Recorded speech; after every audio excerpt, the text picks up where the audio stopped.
Hi there, it's good to see you. I was in Israel once, and of all the places that I enjoyed the most, I think it was Caesarea Philippi. Caesarea Philippi is right up the top of Israel. To get there, you go on a narrow road, and one side of the road you've got Syria, the other Lebanon. So it's rather a delicate place to be, but when you get there, it is so beautiful. The waterway, the waterfall, the area, I loved it. The Bible tells a story when Jesus went there. He went there with his disciples, and it was there sitting down there talking, and he says to them, "What are people saying about me? Who do they think I am?" Well, they all came to life. Oh, some think you're John the Baptist back from the dead. Some think you're Elijah. Some think the prophet that was spoken of that would come in the last days, etc., etc. And then he said, "Whom do you think I am?"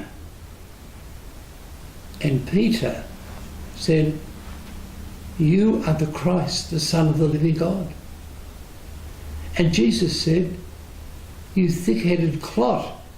I've been with you 18 months and it's taken you 18 months to get to a point where you realise who I am?"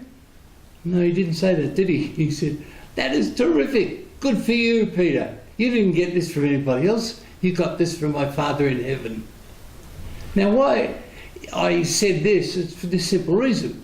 See, it took Jesus 18 months to accomplish what I could have accomplished in 5 minutes. I really am a better communicator. I would have sat them down right at the start and I said, "Look, I am the Messiah. I'm the Son of the living God. Let me demonstrate. Here is a blind man. He's got his eyesight back. Here is a deaf man. Got his eyesight back. Here's a man who can't walk. Now he's walking." And you would have all said, "Wow, he is the Son of God." But Jesus didn't do that. Why? He did that because he knew the importance of people discovering rather than being told. He allowed them over a period of time to put together the pieces. So the pieces became actually something that they believed in and that they experienced. It is so good to be able to motivate. He praised people rather than yelled at them. Hyde, who wrote the most famous book on communism in America, said, "We made one major mistake."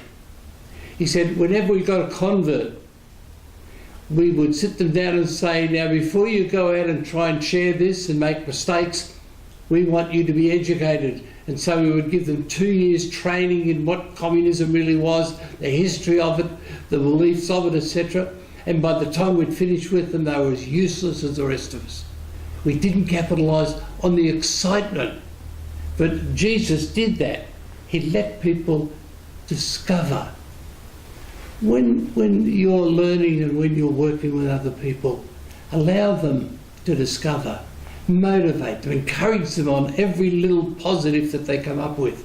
So many people are putting their people down.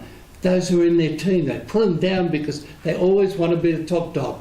Don't do that. If someone comes up with an idea, even though you had that idea 20 years ago, say, "That is fantastic." This story from the Bible tells us how Jesus motivated his disciples when at times he must have been frustrated with the slowness of their thought. Be a motivator.